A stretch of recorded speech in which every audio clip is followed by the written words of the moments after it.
What's up, everybody? Welcome back to another episode of Electric People. This episode was really special. So it is the end of October. October is National Breast Cancer Awareness Month, and we were able to have Philecia Labounty on the podcast. If you know Philecia, she's an incredible human no matter what day it is or what month it is.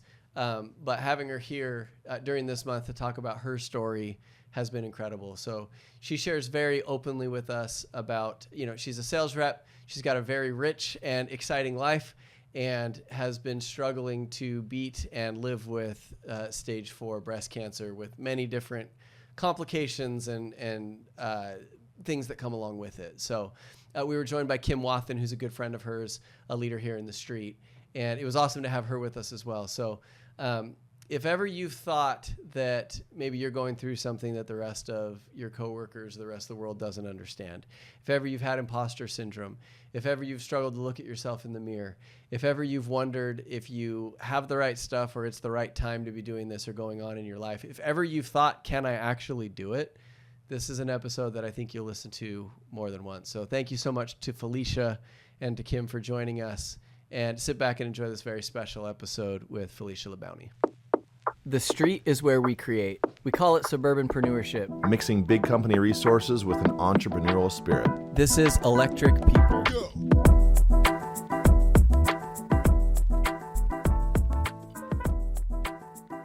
Hi. Hi. Glad you're here. I'm glad to be here. We've been back and forth trying to organize this for a while. We were going to do it on the East Coast. We were both on the East. I got invited, Kim, to the She Run. I invited myself. You're the honorary member. Yeah. Of the She Run Me and Paul Dixon were like, I think we were the only men in the room, right? You were at that time. And then I left, and then Adam came in. Yeah. And we were there. So it was intense. Yeah. Yeah. Fun to have you back, Kim. Thanks. It's been a while. Back. Yeah. Last time Kim did a podcast with us, I was in another office that was over by here, but it wasn't as cool as this office. This is definitely a really cool We did office. this one right, huh? Cooler. Yeah. The Sunrun boys, the marketing team hooked this one up. It's perfect. So. It encapsulates everything about Sunrun. Yeah, I feel like when I'm in here doing office work, I want to feel like I'm doing street work, like door knocking stuff. So you have a pretty awesome story. Thanks for coming here and sharing it with us. You've been very open, but we've never had the conversation together. So I'm excited to have the conversation and tell your story. And I know that you and Kim are close. So she's providing color commentary. We got to keep her in check, though, because I think she's going to get a little wild. Don't let me talk too much. She gets wild. I'm passionate about Don't you. let us We can look just at be each like, other because if it gets emotional, it's going to get bad. And then I'm gonna Double start tears. crying, and then There's going to be tears everywhere. It's all right. There we go. All good. I was thinking more like energy and fire, and Kim would start You could like do that too. Oh, yeah. cussing and swearing Yeah. and tipping over the tail. That's Oh, what she he did knows last me. time See, she that's was what I here. say. That's Yeah. the hidden part of me that no one has seen. Oh, really? That she knows. Well, let's about. just bring Say. that straight to the top. Yeah. That's what the people need. That's what the people need. Just She's start like, there. Phil, someone's saying this to me, and I'm like, who's saying what to you? Like, get behind me, I got you. Like, it's good. Like, Do people I'm call you Phil, or is that Yeah. just okay? Yeah, I my saw mom on- hates it, but people call me Phil Well, I for a can long see time. why. Yeah. I have a daughter named Scout, and we always call her Scouty. But it's amazing how many people call her Scott or Scotty, which is a really. My brother-in-law's name's Scott, but I mean, that's a cute name for a girl, but that's but it's not- very different than Scouty. They're Okay, like I get Scott, Philecia, Felicity, Felica. Felica. I swear. Felica's Who called you crazy. that? Every doctor's office, it's always wrong. Like if Okay. it's butchered, That's I'm offensive. like, that's me. That's I'm like, offensive. dude, it's literally spelled Philecia. Yeah, yeah. Philecia. Yeah, You yeah. can't. Okay. The weird one that I get is, so whenever I order something and I just tell them it's Thai, for some reason that's hard for people. They'll spell it like, especially at like if I go to like Starbucks or something, Oh, God. it's always Thai. I'm like, look at me. Like, do I look like my name would be spelled Thai? Who's Like, like, yeah, it's just Ty. Like, don't overcomplicate TY, it. Yeah, Thai. just Thai. It's just you know? Thai. Yeah. Sterling Hills was telling me the other day that when he tells him it's Sterling, oh, people God. get it wrong, and so he just tells them it's Stu. He's like, my name's just Stu. Just make it easier for you. Yeah, I was talking to him and his wife the other night, and they're like, she looked at him, she's like, who's Stu? He's like, just trust me, it's easier. fine. Yeah. I always at drive-throughs I say Phil because it's just easier. And when I get up to the counter, they're like, Did I? Phil? Yeah. Phil? And I'm like, that's me. And You're like, they're is like, Phil behind you? Or, yeah. I'm like, it's fine. Someone's like, oh, is it for your husband? I'm like, sure. Yeah, just give me. Just give me my drink, Just please. give me, Thank yeah. you. So tell me how you got started in direct sales. So I had absolutely no sales experience. I was doing front office work for a family medicine practice. Is that here? Yes, Okay. in Long Beach. And then I modeled. That's what I did full time. I was traveling. I was doing like Vanna White car show modeling. Oh, really? Yeah. I was flown to Japan for the Tokyo Auto Salon. I was flown to London for the tattoo convention. I did a lot of booth work. And then I got sick. So was it like custom car stuff or Yeah, like yeah. factory car stuff? No, custom car stuff. So Like SEMA stuff? and Yeah, things yep. like So that? I worked SEMA 9 to 10 years in a row in Vegas. So I worked for a car company that did carbon fiber body kits for Porsche 911s and some of the wheels. And then for the London Tattoo Convention, I was just picked up freelance by a tattoo company that wanted an American girl out there. Okay, we're not going to get very far because I have questions on everything you Perfect. said. Say So. you speak his language. First of all, I'm going to need your 911 contact. Okay. I'll hook you up. I got you. Yeah, I love Porsches, but don't have. It's not the time of my life to have a Porsche. Small garage, lots of kids. Yeah, no, you know, absolutely it's just not the time. No. You have the bug. I have the bug, You have which the bug. sort of is a Porsche. It's I Volkswagen would say Group, right? it's just almost just as nice. Have you seen too. my bug? Not in person, It but is- I've seen photos and Yeah, videos, it and is. It is the sickest. It's I was going to next drive it level. today, but I had to ship some e-bikes around. So sometime I'm going to need that 'Kay. contact I got you. because as soon as the time is right, I just need to decide if I want like a new one or an old one. You know, I would do old. really. I would do old. Yeah, but that's your style. That's yeah, your thing. I like. So I vintage love stuff. old, but I don't work on things. Yeah. I like design them, but then I like to have a mechanic close to me. Like we'll get to motorcycles, but I had this hand-built chopper that my friend in Utah built for me, Oh, sick. and he lived down. Like he was like a block and a half downhill from me. Okay. So there's one time I was coming home. I said we were going to get to it, and we're there. We're already there. I'm like, I can already see where the conversation is going. So I was coming home one night. It was pretty late. And for some reason, I had power loss. And so I was doing exactly what you're not supposed to do, which is just rev the engine to see if it would clear Oh, out. Just yeah, think if don't it's a do little that. like burp in the pipe, like I'll just floor it and clear it out when really it ruins it. Power loss is like just shut it down. Yeah. So Sorry, guys. I'm driving home and I've got like one piston that like turns off. I can just tell the bike's like severely underpowered.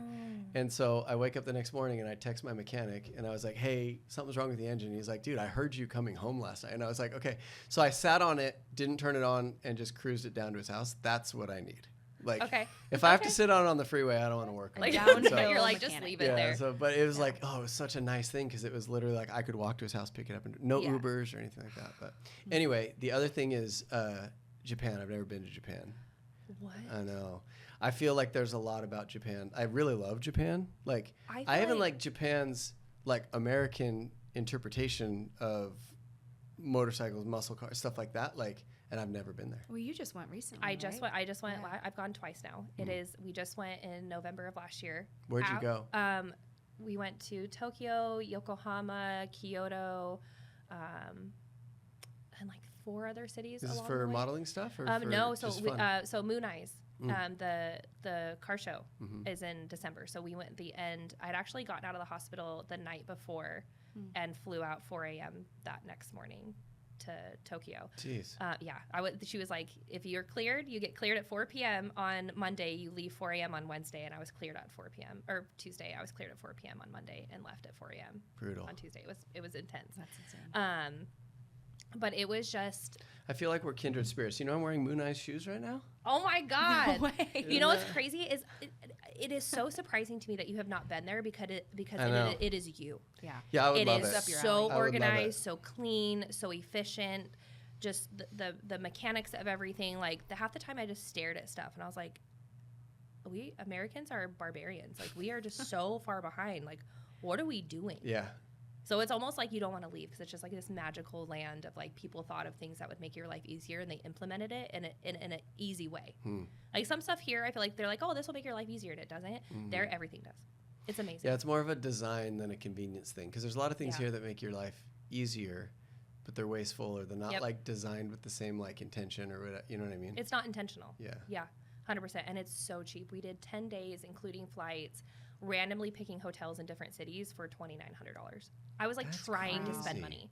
I was like at the airport just buying gifts for like my doctors and my nurses. So I just had all this money that I didn't want to like convert when I got back. So I was just blowing money in the airport. You're just like super blonde with tons of money in Japan. What a problem. Oh, Yeah. Picture- Hard life. Pictures all the time. All the like people are like, "Can I touch?" Really? Touching my hair, like Yeah. looking at, they're like, Yeah. yeah. But Japan's kind of its own like ecosystem, right? Like Yeah. it's not a lot of like, I mean, they export and import and stuff, but they're pretty self-sustained. Pretty And much. so I've heard like a lot of people don't speak English there, and like, I mean, yeah, I mean, you definitely get, especially like we went to Kyoto, which is a smaller, it's where the temples are, and it's a little bit smaller of a town. But for the most part, most people speak enough English to help you get where you're going, or the translator app is perfect. And most everyone there already has it downloaded on their phone, like ready to help. oh, cool. But every sign is Japanese and English, Oh, okay. almost everywhere. Okay, let's set a goal. I will go to Japan within the next 3 years. Now that might sound like a long way away, but years go by fast now. They go by fast. They go by really fast. But not to push it, but the dollar is worth even more now than when I went last year. So just saying. I might go in 9 months. I'm just I saying would. I'm giving myself a 3-year window. Okay. Window. Fair.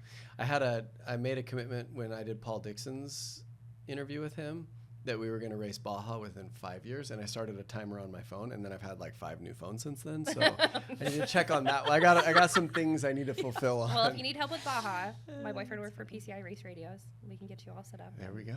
Taken care Okay, of. see? Okay, so Connections. Porsche kit and rims, Baja, Got you. Tokyo. connection, Tokyo. the whole download. Yeah. All right, cool. Got you. I think we're done, right? That Yeah. was- There we That's go. it. That's the Yeah. podcast. So you were telling me how you got into direct selling. Yeah. And so with my cancer, it's a lot, so I'll bounce back and forth. But with my cancer, I will never be cancer free because I'm the highest stage of cancer. I'm terminal. It's already metastasized in my bloodstream. So a lot of the medications I'm on are to kill the current tumors and to keep that from mutating any further. So when I was first diagnosed, I had about a 5% chance of living. So the cancer was in both my lungs, my sternum, my left breast, and lymph nodes in my left armpit. And It within, started as breast cancer, is that? Mhm. Okay. yeah. And so I became cancer, quote unquote, cancer free in 6 months, which meant that I did not have any active tumors in my body. And I was like, okay, what am I going to do? And I saw my brother just create this incredible life for his little family with solar. And then my mom actually started knocking doors before I did. And I saw her create an incredible Where career. was she knocking? I just met with your mom. Dakota. I hadn't met her before. Yeah, you did at the In East Boston, Coast. yeah. In the Bay with Dakota. Hmm. And she absolutely killed it. My mom is me magnified. Like when she wants something, she gets it. And she absolutely killed it as an older lady doing solar. It was crazy. And they kept telling me, like, I think you can do it. And they were very honest. It's a very hard job. It's physically hard. We need to get you, healthy. And when I finally was like, I'm ready to do it, I started in San Diego with Dennis Larson and Mike Brand. But you're already living in Long Beach? I was living in Huntington, so I was Huntington. commuting Wow. every day. There's an office between Huntington and Yeah, San Diego. I All right, just checking. I feel like it was like Dennis and my brother. Dennis grew up with us. Oh, I We're didn't know from Salt that. Lake City. I knew that. So Dennis and my brother grew up together since they were 9 years old. Oh, that's And I cool. think it was a lot of my like self-consciousness. I wanted to be with somebody that knew my situation and knew how to help me navigate it. I didn't want it to be a crutch. I didn't want somebody else to think like, oh, okay, Philecia, do your best, pat on the back and like try. I wanted someone that was going to challenge me but help me grow. And as soon as I started, I was obsessed. And I was just like, I love this. I love talking to people. I'm walking around outside. I'm actually helping people. And I think for me, it felt like a way to give back when I was getting so much from everybody else in my journey. I felt like this is a way for me to give back to the communities, and I just became obsessed with it. It was brutally hard. We did not have the combine, like we have now. It was Yeah. like 20 minutes What on year a was it? Dorothea. 2020. Oh, wow. What So it was- month? I think October. So we were just 2 months back. Did you have masks when you were Yeah, knocking in the beginning? Yeah, and so I was very nervous. I was like, okay, I'm like just fresh out of chemo. I'm on oral chemo. So I've been on oral chemo for 6 years. I take oral chemo twice a day. And I was like, oh my gosh, I'm immune compromised. I have to meet with all these strangers. But I felt like it gave me an advantage because once I opened up to homeowners about how I was immunocompromised, I think it made them feel more comfortable that I was taking precautions for not only myself, but for them as well. I was more serious about it than, let's say, someone else that really didn't believe in it or wasn't immune compromised, so they didn't have to take their precautions. But it made it nice. It was like everyone sat 6 feet apart. I felt safe. They felt safe. And I felt like it just gave me a bigger advantage from the pandemic and kind of like an icebreaker too with the conversation. When was your diagnosis? 2018. Okay. So then for those 2 years before you came and did this, were you able to have a job? No. You were. I in created full, a small treatment. business while I was going through it. I switched from the hospital to another company so I could get better insurance, and it just wasn't working out. It wasn't an area where I could work. It wasn't Sunrun, pretty much. We didn't have the same support that I have here. And so a friend of mine was like, do you want to learn how to make candles? And I was like, yeah, let's make some fun candles. And I created an incredible business doing that. I made really good money doing that. But it just was not enough, and it was very time consuming, and I just wanted to create more. So I sustained myself because the disability they give you is nothing. I think it's like $1,300 a month in California, which is like, what can you do with that? And you can't. You Were you can't with live. your boyfriend at the time? Yeah. You were. Okay. Yeah, but I mean, we weren't living together at the time, and he didn't have a job that was able to provide for two people, and especially someone with cancer. And so I created the business and I did markets, and then that just kind of fizzled out, and I just kept seeing everyone in my family started working for Sunrun. My aunt was in corporate doing CX Pro, and then my cousin became a door knocker. My other cousin became a door knocker, and I was like, man, yeah. And so I just saw them creating this path, and I was like, you know what? I'm great with people, and I'm resilient, and I feel like if my mom and my brother can do it, all my cousins can do it, why can't I do it? But you felt like you had the energy to do it? No. Yeah. Like, it was really hard, and I think that is still a sore spot because my mind has the drive, like I have the vision and the goals and the will and the grit to do it, but physically it's very hard on me. Especially back then, I was fresh off of IV chemo. I was still bald, like completely bald, wearing wigs and hats and all that stuff, and that was the biggest challenge. Was I could do like a street, then I have to go sit in my car for like an hour. I was like sweating and exhausted, and I would fall asleep in my car for like 2-3 hours and wake up and be like, okay, it's 5 o'clock, I've got another 2 hours, and then I would drive an hour and a half home. Wow. Every day. That's crazy. Yeah. When you're on chemo, you said you were doing IV chemo. Yeah. So do you get sick? I mean, I know you get tired, I know you feel frail, I know you're like immunocompromised, like you said, but do you get physically sick, and is it one of those things where they recommend that you're like not working? I mean, I know every case is probably pretty different. They definitely weren't happy that I was working, especially straight from, the pandemic and then knocking doors. My oncologist was very weary. She was like, you are so fragile. The common cold could put you in the hospital with pneumonia. Well, and I feel like people think door knocking is kind of weird if they don't know it anyway. Yeah. So like on top she was of like, it, you're she's what like, now? Can't you do something else? Yeah, can you work from home in a That bubble? that was something that, like, I've always said to you, which is so funny, is, like, I've always thought, why don't you just have another job, right? Just because I know how difficult this job can be for someone that's doesn't have all the, physical health issues that you have. And that's something that's been super impressive is, like, I feel like if it was me, like, I would pick an easy way out. I'd go, bag groceries at Walmart or something, So I think it's impressive that you took on that challenge, even though it was obviously really difficult. I'm always fascinated by the things that successful people choose that they would do if, like, you would ever bag at like, you know what I mean? Yeah. Like, Yeah. you're like, Like, that's my retired job. it's funny one though, day. because like I've noticed that with people. Like I used to always say, maybe I'll just go like manage like a retail store and be like the best Gap manager ever, But it's Kins like at Walmart, ties at but the it's- Gap, yeah, that's right, like, I mean, Mary said she loves being a waitress. that's the thing, right? Yeah, but you it's know. like you skip like. Not that You there's skip a lot of levels. I'm stuff, just saying, yeah. like, why that? You know Yeah, what I mean? Like, why would you? That is the thing Yeah. I don't know. I felt like I needed to obsess over something other than my cancer because cancer is very negative. There's not any positives to any of it. All the positives I have created out of a negative situation, and it was extremely difficult. So IV chemo for me, my first round was called the Red Devil. It's Adriamycin. It's the strongest chemo you can give a human. It's very damaging to your heart. That was the most brutal thing I've ever been through. I couldn't even swallow my own spit. I mean, you're just spitting Because in it hurt. Instant vomiting. instant vomit. Like Gosh. a sip of water and I'm dry heaving. Like I just So couldn't. did you have to like take IVs for your nourishment and stuff? Yeah, like I finally, it was with an old oncologist and I advocated for myself. I just felt like I was like, this lady is going to kill me. Like the vibe is just not there. I just don't feel protected by her. Like I called her and said, hey, I can't even swallow my own spit. Like how am I supposed to function? She said, oh, take a Norco. And I was like, yeah, lady, I can't swallow. So then I was referred to my current oncologist and she was like, you have a migraine induced by chemo. That chemo is too strong for you. Here's IV fluid, here's medication. Within an hour, I was eating, drinking, totally fine. Wow. And then she put me on a totally different regimen.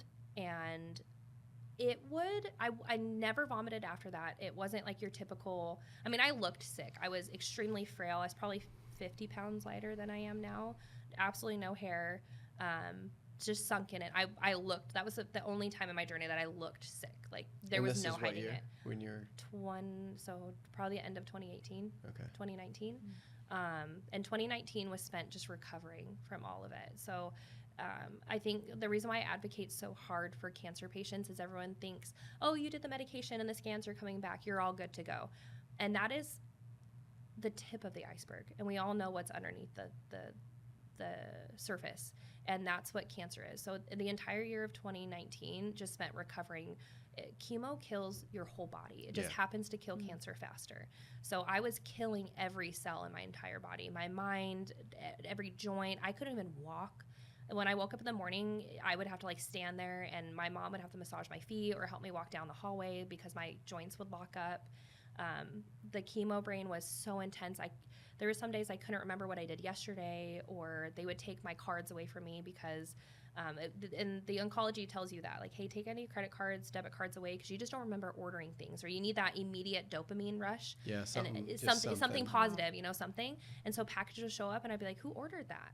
Or why is there 3? I'm like, what am I doing? I wouldn't remember days. Wow. What's the strangest thing? What's the strangest thing you ordered? Like, what's the most? What was a good idea in your? Amazon was a horrible idea. Just crafts or just like things. You're like, the new Philecia is I'm a crocheter. Yeah, so and I'd be like, so I've never done crochet this in my stuff. life. 3 crochet. And I'd be like, I hate this. Why did I buy everything that has to do with it? Like the full setup. Yeah. And just the most wild things. I'd be like, why? I'm never going to wear that. In my head, it feels to me like pressure washing grass. Yeah. Like you're going to kill everything. It'll come back. Yep. But slowly. Like I've heard that it's literally like they give you like the maximum dose of poison that won't kill you to kill everything to like slowly bring it back. I wonder what we'll do 15 years from now, Like I wonder if we'll look at these methods and be like, my gosh, I can't. I mean, it's the best thing we have now, right? But I wonder. But even so, when I was diagnosed, my doctor was like, look, you're not lucky to have breast cancer, but you are so lucky to have it right now. In the last 2 years, so from 2016 to 2018, technology, medications has just boomed. She's like, there is so many more options now, where before it was like, okay, we have like 3 options, so they don't work for you, then sorry, we tried. And now it's just like, okay, that didn't work, so we moved on to this medication. Oh, that didn't work, so we'll do this surgery. And that it has become true for me. Last year, my cancer came back 5 times, including a second type of breast cancer. So I had 12 additional rounds last year, 2 surgeries, a sepsis, 5-day stay in the hospital. And we're now in very, very close to remission again. And that would not be possible 5-10 years ago. So What, how did you find it? How did you get it diagnosed? So I found the lump myself. Okay. I was in the movies, and a lot of girls know your boob kind of slips underneath your sports bra and you have to like fix yourself. And I stopped and I was like, that feels really weird. Really? Yeah, like it was enough to like stop me from watching the movie, and like my whole Wow. body went cold. I was like, oh no. It didn't feel like anything And how I'd old ever were had. you at this time? I was barely 30. I think I may have when I Sounds so found it. strange, right? Like So that seems so strange. young. It did then, and now it's a epidemic. Okay. It is not uncommon anymore. But the rules and regulations for healthcare are still saying women need to be 40 for mammograms. Looking back before that, before you found the lump, did you feel like there was anything wrong? No. Like, did you have any No. signs? Nothing. Girl, I was in the fatigue, best shape of nothing my life. Wow. We had been dating for about 4 or 5 years, riding choppers, internationally modeling, doing CrossFit, hiking. Like, I was tired, but what 29-year-old isn't tired? You Sure, know, that's when you were like running yourself into the ground. my blood work came back fine. And so I asked for a mammogram. And I didn't have insurance at the time. I didn't qualify for Obamacare. I didn't have insurance for my job, and I definitely could not afford insurance as a 29-year-old working a front office at a family clinic in Long Beach. Like, they don't pay you enough. So I went to a free clinic. They did an ultrasound, said, hey, it's just a cyst. Don't worry about it. I said, well, I'm almost 30 and I've never had one before. That is really odd to me. And they denied my mammogram request twice solely based on my age and no family history. Which is weird because mammogram, like, how complex of a procedure is that? Wouldn't you think if you wanted one, they just give you one? Yeah, you think so. But you just don't know as a young person. You don't know. You could pay cash or just call to, and figure that out. I always just thought, well, I don't have insurance. If the program won't give it to me, I don't have a referral, I guess I don't need it. Yeah, that's a great. I was thinking that when you were talking earlier, like how much, like when you were talking about the Red Devil person. Mm-hmm. Can we just call them the Red Devil? Sure. All right, that works. Yeah, all that's what we all call it. Yeah. No, I'm saying her, the one that missed, like they gave you the wrong medication because she'd be the Red. Okay. Yeah. So the. I hope I see her one day. But I look at it and it's like, oh well, they're the doctor. Like, you know what I mean? Like I remember we had Jeremy Jones, pro snowboarder, on this podcast. Yeah. And he was in this avalanche and broke both of his legs, and they had to rush him to like the hospital. And the first hospital, he kind of said the same thing. He's like, I just didn't feel good there, and the vibe was off.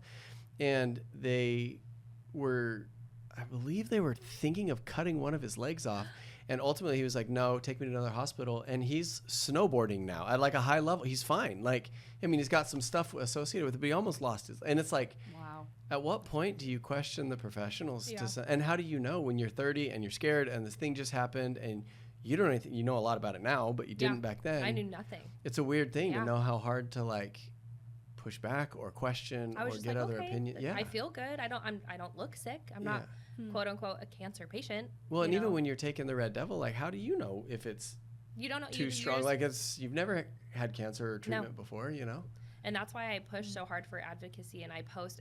It's very hard. Like I never grew up thinking like, oh, I can't wait to cry on the internet like every day and tell people about this horrible thing that's happening in my life. Like I don't strive. I don't like it, but I know that had I would never want to see somebody else in my situation, but had I saw anybody even remotely close to my age in any sort of situation like that, I would have fought harder. I would have asked more questions. I would have went to a different doctor.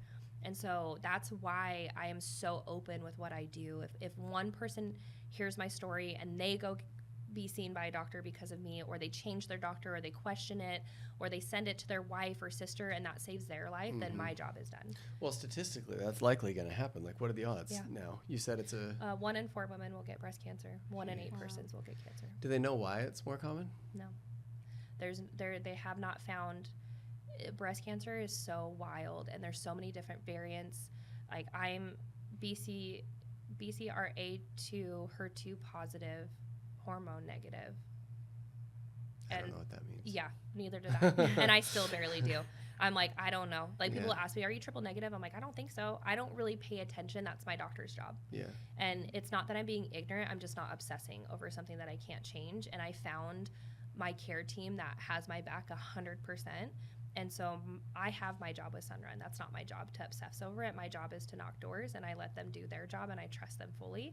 But it's come with heartache and hardship and finding those people. And that's why I advocate so hard. If you're not feeling it, go find a different doctor. Sure. It's okay to fire your doctor. Yeah, you can go wherever you want. Yeah, it's like, I mean, if someone was screwing up your car, you'd take it to a new mechanic. You would do that. Yeah, but I don't know why in society we just feel like, oh, well, that's my doctor, and the doctor said. And I'm like, okay, well, what do the other doctors say? If you really are not feeling it with your doctor, go fire them. And people will say, you can fire your doctor. I'm like, absolutely. You call your insurance, you fire your doctor, you go find another one. Yeah. So what are you feeling when you go, you feel the lump, you go in, you get the diagnosis ultimately. What does that feel like? So I went back and I said, hey, it's growing pretty large. And some of my modeling dresses, I'm like, thank God it was forward facing. So I did feel it. I knew the second that she was doing the ultrasound, and then she took me into the room to do the mammogram, and then back into the ultrasound room, and then back into the mammogram room. She was double, triple checking it, yeah. And as and she you can see the screen as she's doing her thing? No. How long had that been since the first time you 8 months. 8 to 9 months. Wow. And since movie theater. Yeah, 8 to 9 months. And as much as she tried to hide it in her face, I immediately knew, and I was like, damn it, And it was just kind of like, honestly, I just felt like I was floating. Like I was just like, walked out of there like, okay, thanks. Like I'll get the results. And when they called, I got a phone call about an hour later, and I knew. I was like, damn it. And they're like, it is cancer. We need to start doing biopsies and PET scans and MRIs. And it was such a numbing feeling. You know when you do something wrong and you know you did something wrong, you kind of have that like whole numb body. You're like, damn, I really screwed up. It's like that times 10. And it's just this like sinking, like immediate, you're like, well, I'm going to die. Okay. That's what happens with cancer. And okay, what do I do now? I didn't tell anybody. Only my boyfriend and my cousin and my brother, or my aunt and my brother knew. That was it. I didn't tell anybody because I was like, I'm from Utah. I have a massive family. And I was like, I don't want to worry everybody until we know. So I didn't tell any of my family members until 2 weeks before I was supposed to start chemo, once I knew for sure what was happening. I accepted it pretty well. Like I didn't have like one of those like screaming moments. I didn't like freak out. I think I cried, and then my boyfriend and I went to Panera. I don't know why. Yeah, that's what you do. You got to get to Panera. That's the solution for There's literally a picture of me. You're like, I need some tomato bisque. We like look at each other. There's a picture of me he took, and I'm just sitting there like this, and I'm just like red face bawling in Panera. I don't know. I guess I just walked out. I went to work after like I got the diagnosis. So I went straight back to my office job because I was like, well, what am I gonna do? Cry about it all day? That's not gonna change it. Like you seem to have a mindset. Like I understand a little bit about this mindset. I obviously don't have the background that you do, but like sometimes throwing yourself into work. Some people would throw themselves into a workout, like and be like, let me just like go smash something that I can control. Yeah. Because I can't control. You know what I mean? Yeah. It's I had a friend once whose wife went through a very difficult medical situation, and it was something, she was very young to have this particular problem. And when she had it, it was very scary. And it was like a couple back-to-back best sales weeks that he had ever had. He was like just ripping sales. And a lot of people didn't know how to take that. They were like, what do you do? Like, shouldn't you?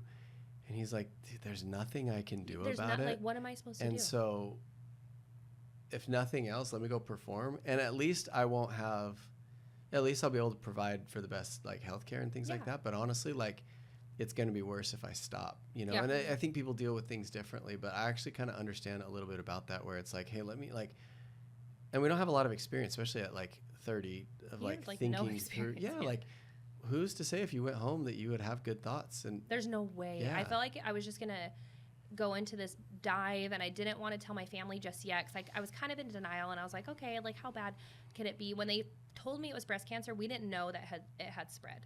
I actually, about 3 days later, was having crazy anxiety, and I felt like I couldn't breathe. And so I was just like, I'm going to go to the ER. I don't know if something's wrong. I don't know if I'm just having anxiety. I've never had anxiety before, but maybe they'll give me something so I can sleep. I hadn't slept in like 2 days, just couldn't.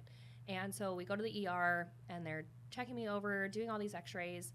And it was at the same hospital where I'd gotten all these scans done, but I hadn't seen my team yet, so I didn't really know what was going on. And the ER doctor came in, and very nonchalant, I will never forget this. He opens up the curtain, very nonchalant, and he's like, well, yeah, you can't breathe from all the cancer in your lungs. And I just like stopped, and my boyfriend next to me was like, we didn't know that yet. And he just looked like he had saw a ghost and just walked out. And I just started sobbing. I was like, holy F, I'm actually going to die. Like, what? And the nurse came in, she goes, okay, so your care team will call you. And I'm like, I just have to go home now? Like, she goes, oh, well, he's actually calling your surgeon right now. Let's talk to him. The surgeon got on the line. He's like, oh, yeah, we were going to tell you. So it's in both your lungs, your sternum, your left breast, and lymph nodes, but we'll take care of it. We'll talk on Monday. This was like Thursday. And I was like, what? Like, I'm in the hospital. I'm going to poke around and see what I can figure out. Like, I was like, oh, shit. Yeah. I was like, okay, I should probably call my family. So we left the hospital separate cars, and I just drove home, and we went to dinner, and I called and told my family that I had stage 4 breast cancer. So how like big of a deal was that 9 months? It wasn't. Like it. I'm saying the 9 months where you went in and then didn't get the treatment or any kind of like. I can't. Like, you don't know. You can't harp on it and be like, yeah, I could have had all those cancers then. You just don't know. You just never They know. can't like trace the timing or anything. They never. And no. it spreads faster and stuff in some people, right? Yeah. So, I mean, some people have cancers that have been growing for 5 years and you have no idea. And so I kind of think back because when I was working out, I always was like a little bit of a heavier breather. I was like, wow, I really struggled to like catch my breath. So I'm like, how long had that been growing? And you have no idea. Wild. So you end up going through treatment and then a couple years later thinking, I'm gonna go knock doors. Yeah. For a living. I'm gonna go sell sunshine to people. But you've been recovering. You'd been down. You've been looking for ways to be proactive. It sounds like it was a very calculated decision. It was, and it wasn't at the same time. It had been thrown out there, and I'd been doing high dose vitamin C infusions like 4 or 5 times a week. So for 2 years, I was in infusion beds every single day for 6 hours. 5 to 6 days a week. So I didn't even know what it was like to work anymore. I was making candles and kind of doing social media stuff. I do create content, so I was getting paid by that, and living with roommates to make it work so I could stay in California.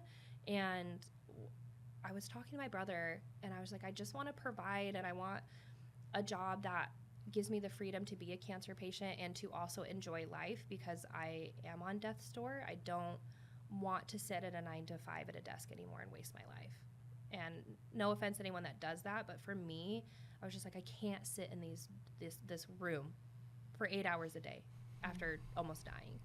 And so he was like, do you want to do door to door? So he was very honest, very brutally honest about the job. So I knew exactly what I was getting myself into. And I was like, hey, why not? I almost just died, so let's go try something new. Yeah. And might as well die. Yeah, I was died. Like, might as well knock some doors. Yeah, let's go. Well, I mean, what else could be more scary? You know, I've been through chemo. You know, I was a little weary because I still didn't have any eyelashes. My eyebrows were tattooed on. I was still wearing wigs. I did not look the way that I do now by any means. Yeah. And I got 20 minutes on a door with a DM, and they were like, here you go, and just that's how we used to do it back then. On all of you that are in Combine now, you are so I almost like want to re-enroll. I'm like, can I quit and then you re-enroll me so I can go through Combine? I remember there's this Travis Pastrana documentary called 199 Lives. I met him. He is the nicest human. He is, huh? He really is. Have you seen the documentary? Yeah, it's incredible. So he talks about Kim. Have you seen the documentary? I don't think I have. You should. So he has. It was like his first like major freestyle moto accident, and he'd come up short on this big double. So it was like this big jump, and the middle's cut out, and he like landed on the back. And when you look at the X-ray, his spine had compressed into his pelvis. It was like insanity. Like the worst. Like it literally just like, and you're shorter. You know. It's almost like, how are you alive? Yeah, and so like all this stuff was happening internally, and he passed out. And then, you know, that was like early in his career. And since then, he's like, if ever you like are interested, you should Google the X-ray of Travis Pastrana's body. It's insane.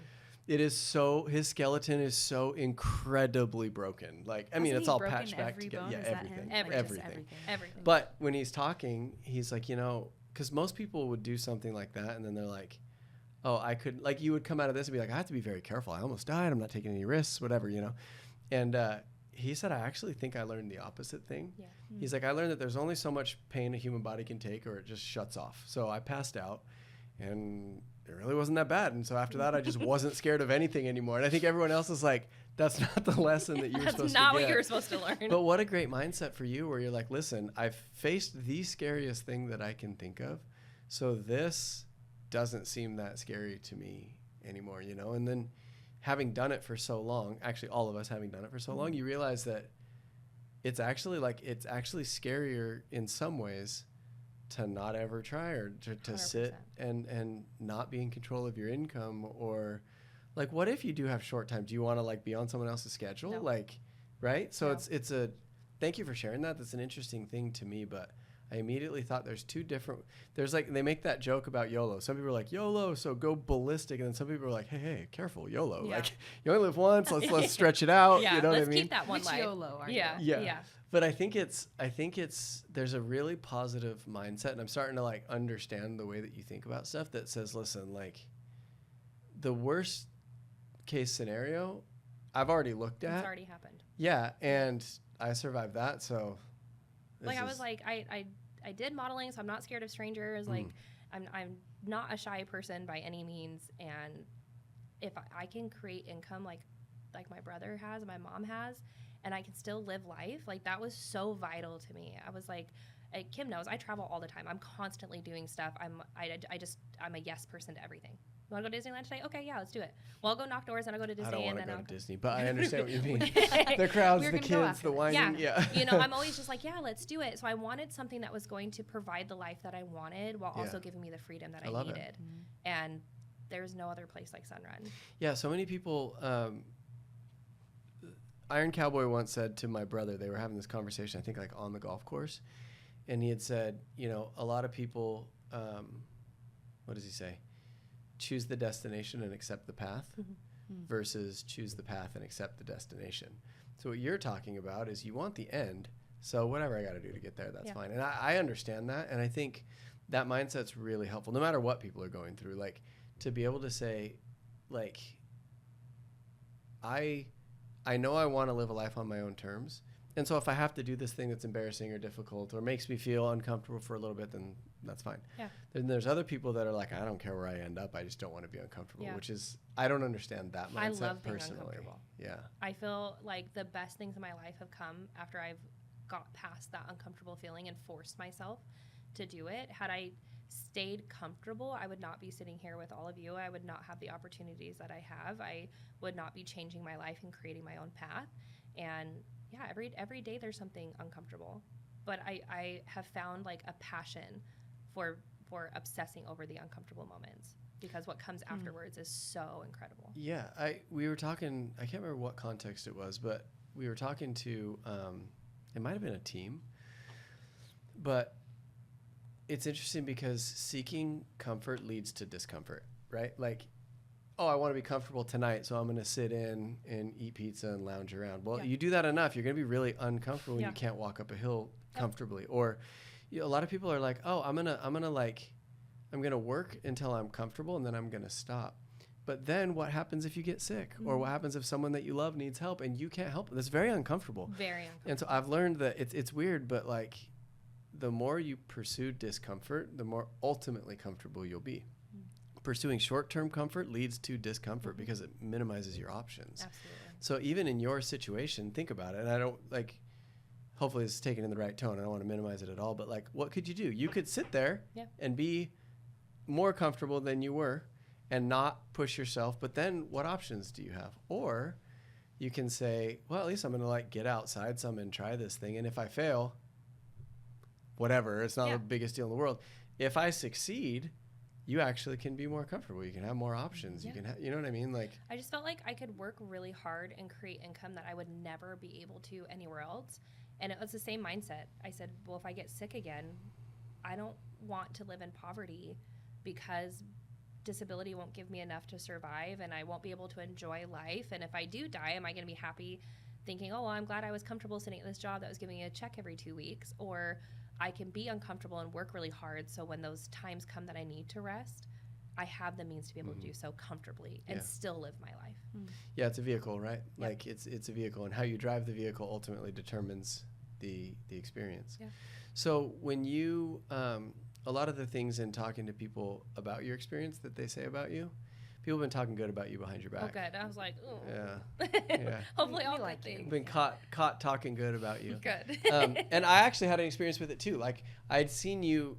I always have a hard time because I see everybody and I go to all the offices, but I often have a hard time remembering who belongs at which office. Sure. You know, Yeah. happens when you travel a lot too. When I you bet. see someone, you're like, I know you, but we're from in where? Colorado, and I think I know you from when worlds collide. You know, but I didn't know any of this was going on. And a lot of people say that, like that you go to work and you provide, and it's not something that, I mean, you're very open about it, like on social media, and I've seen like your boyfriend's page, and he, you know, gasses you up and talks about it. It's part of your life.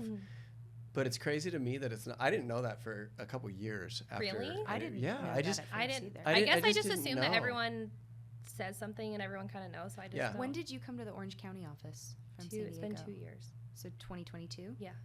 So that was about the same time I came to the Orange County office. I think I was about 6 months behind you. Okay. Okay. I that think makes if I sense. remember But correctly. when Look you at the first universe came- working to I bring know, friends together. Now we're like No besties. coincidences. No coincidences. But it was crazy because I think like someone had said like, hey, she's coming in, she has this story, and she's going through this, but like when you first came in, obviously I didn't know what you looked like, and I never connected that it was you because you never acted like you're sick. And not that there's a way to act, I guess, if you're sick, but when you think a person with terminal cancer, you assume that they're going to behave a certain way. And it took me a long time to piece together that was you. I really didn't know. I had no idea. Funny. Yeah. We hear that a lot. And I think, have you read Grit, Angela Duckworth's book? I haven't. It's on my list, but I have not yet. It's good. I'll summarize it in about 20 seconds so you don't have to read it. Great. Now. It just basically talks about like a growth mindset versus a fixed mindset, right? So the fixed mindset is this happened to me. And because this happened to me, I don't have very many options. You know, the growth mindset is, okay, this is happening for me, which is so hard in the moment, right? Yeah. But what can I do with it? What can I do about this? I can make candles. I could go sell. I can do these other things. Fixed mindset doesn't see the options. It's fixed. Mm-hmm. This is life. Life is hard. Life is whatever. Yeah. The growth mindset is, okay, what can I do? I can't, maybe I won't sell the most, but I'm sure I'll be able to sell something. I've modeled before. I've talked to strangers. I don't get embarrassed. Like, right? That's it. Yeah. It's a growth mindset. And so that's the thing, I think, right? Like, it's funny that when you sit at a table with all of the, like, call them successful salespeople, they're not all like technically all that skilled. But guess who else isn't technically all that skilled when you sit with them? A lot of the most famous musicians. Yeah. Right? I was watching the YouTube algorithm. I'm such a fan of the algorithm, man. It nails me. A lot of people don't like that their devices listen to them, but I'm kind of stoked on it because it shows me the coolest stuff all the time. So I was sitting last night and this video came up and it was of Chris Stapleton. And he was talking to Howard Stern. I guess Howard Stern has learned recently to play the guitar and is like kind of obsessed with the guitar. Oh, okay. And Chris Stapleton's talking about like he kind of started playing the guitar when he was 18. A lot of the chords he plays, he doesn't really know the names of them. And he's a good guitar player, but he's not like great at it, right? But it doesn't matter. It's not like he's who he is because he's so technically skilled. Yeah. But back to the salespeople, all of the ones that are having success, they do have similar thought patterns. They do think in a similar way. They don't all sell well or the best or the same, but they do all think like stuff like, well, what's the worst that it's going to be worse for me to not do anything than to do something. So I'd rather do something poorly than do nothing well. Yeah. You know what I mean? And they all also think, well, if it can be learned, I can learn it. If they're doing it, I can do it, which you've mentioned. Yeah. Well, my brother did it. My mom did it. I got other friends that have done it. Surely I can do it. That's all growth mindset stuff. And so, there's a lot of things that I think people should lean into from your story, but if nothing else, there's no downside to a growth mindset. There's no time where you'll wish you didn't try, because a growth mindset basically says, well, I'm going to try, and if I fail, that's what happens most of the time, you know? Like, okay. But if you don't try, that's where you limit yourself to any potential good thing, you know? So even like hearing like, oh, you travel the world, you have all these very like niche interests. It's a life pretty well lived from the outside, despite something that a lot of people would stop living if they heard those words, stage 4. You know what I mean? It's very it's more difficult to have a growth mindset when you're battling something like this, because it takes up every ounce of your space in every capacity. That, you know, even having family members who have been through cancer and seen it and saw what they went through, I was just like, okay, same mindset. Like, okay, the medicine's over, so they're all better. And to live that life of like, it is an everyday battle in every capacity. And I could either choose to become absorbed in it and be that sick person, or I can, for lack of a better word, capitalize on my downfalls. And what can I do to create a positive environment around them and live life to the absolute fullest? Because I don't, it's just kind of like my brain is just like, just go do it. Just try it. Yeah. Say yes. I'm like, okay, let's say yes and see what happens. I was going to ask if it's something that you tune and work on, or if you feel like it's kind of like a natural strength. It sounds to me like you're probably naturally wired that way a little bit and then lean into it. Yeah, I think it's just definitely natural. Like I don't really sit and think like, okay, Philecia, this week you're going to say yes to everything and you're going to put yourself out there and you're going to take the opportunity. I feel like it's the latter is where I say yes to everything, I do everything, and then afterwards I'm like, wow, I can't believe I just did all this. Like I need like a couple days to recover. But I think it's just a natural ability that my mind and brain has just do it. Everyone asks me like, well, how did you do it? I'm like, I don't know. I just did it. There wasn't really any other options in my brain. There was no thought in any other direction than just go, just run. Have you seen the, you know who Art Williams is? I've heard of Art He Williams. started, he either started like, I think he started Keller Williams, like the big real estate thing. He's like a Southern guy, and he has that speech, "Just do it." Have you heard that? I have heard that one. Fun John's fact. played that one. at the Yeah. John's played that one. Shout out John. Yeah. Shout out Woody. Fun fact: Dave Madsen used to listen to it every Monday. Oh, really? Yeah. Where he's like, "Just do it." He's like, "Well, Art, people aren't buying stuff. We'll sell it anyway. Just do it. You just do it and do it and do it." And I think that's a gift, right? It's a gift and a skill that you've developed. But like to be able to, again, like the people that are doing stuff, they're not better or different. They're just doing it, right? Like they're just going for it. They're just not doing it. Yeah, right? like I don't feel like I'm any better than any other cancer patient or anything like that, but I want to do everything. I want to experience everything. I want to try everything. I never want to look back and be like, man, I wish I would have done that, or man, I really wish I would have had a stable paycheck. Probably would have been, it'd be less stressful. It'd be way less stressful, which would be good for a cancer patient. But unless you wanted to buy a chopper. You got to knock doors to own a chopper on it. Like, that is the amount of money in my bikes. Let's talk about, before we talk about that, let's talk about Biggs 2022. Oh, gosh. 2023. Yes. 2022 is when we had our victory. That's when you guys won. Mm-hmm. That's when we won, but that's not when I was in IV chemo. That was last year. Oh, that was last year? I got those mixed up. That's okay. Yeah, it was last year. That was awesome. You tell the story and then you fill in. So at the time you were Performance Pro, right? Yeah. So she was assigned in the office to help close deals for brand new reps.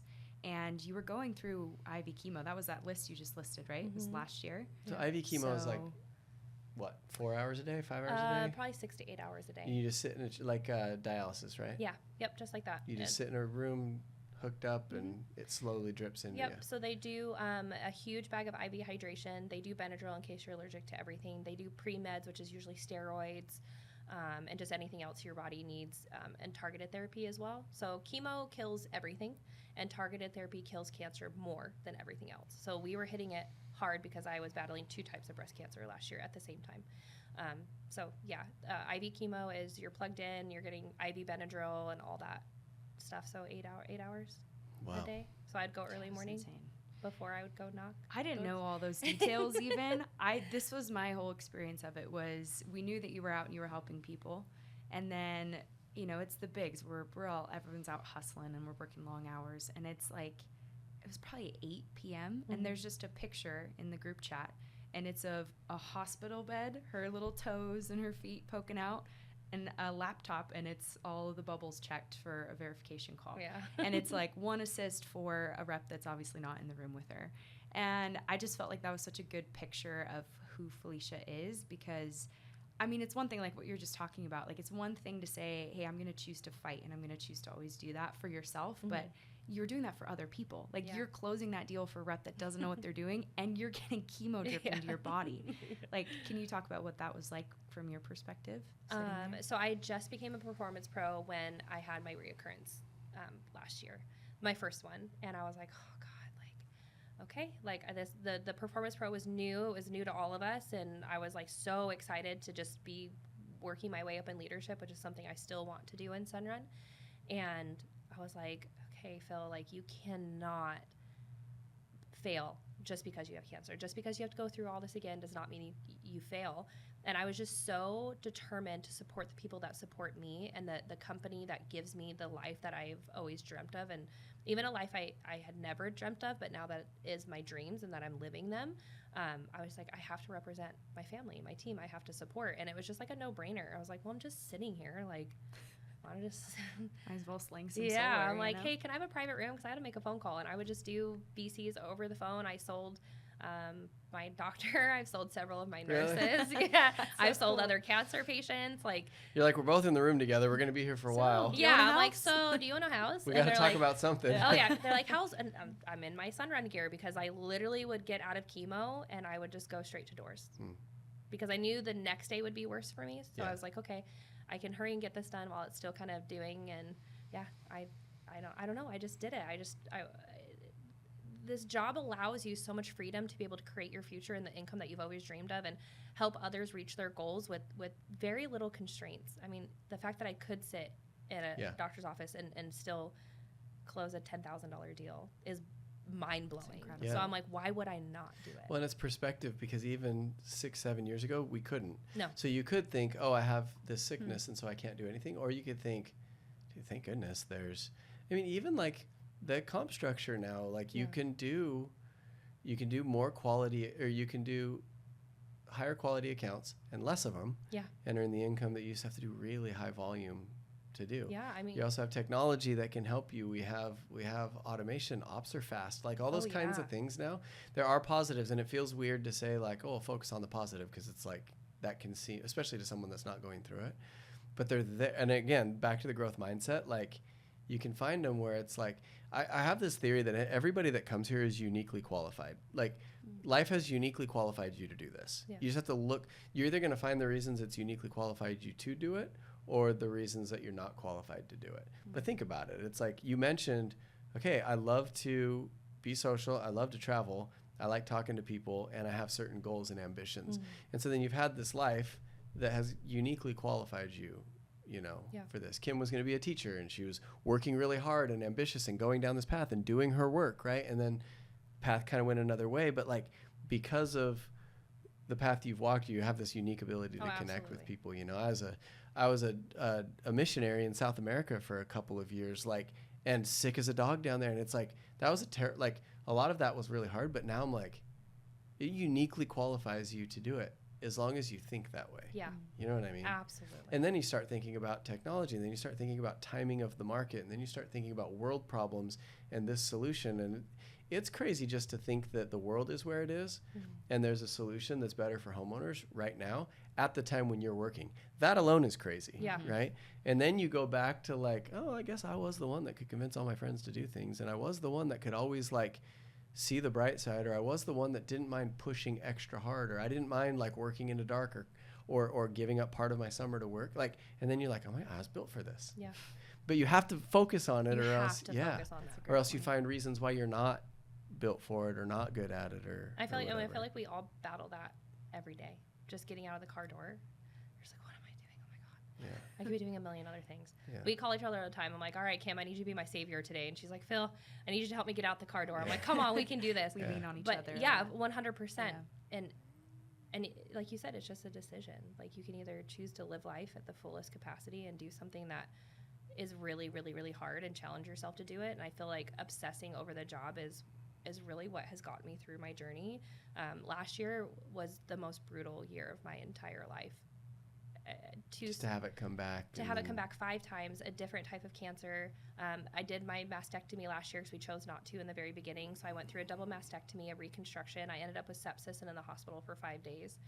What is sepsis? So that's like the most gnarly infection. I was going to say, it sounds bad. Yeah. Most people, they have a whole sepsis team. So I had a fever for a couple days, and I was like, okay, like that's not, and I'm very in tune. This is in the reconstruction? Yeah, so it was right before the reconstruction. So I had expanders, which, so they take your breast tissue, they take everything, and then they put in Listen, these I know expanders. you're used to all this stuff, but expanders and all that sounds so painful. It is brutal. So That sounds so terrible. So they put those in, and so I'm doing this while knocking doors. So then they pierce it in like a spot that's numb, and then fill it with saline to create a pocket, essentially creating another breast.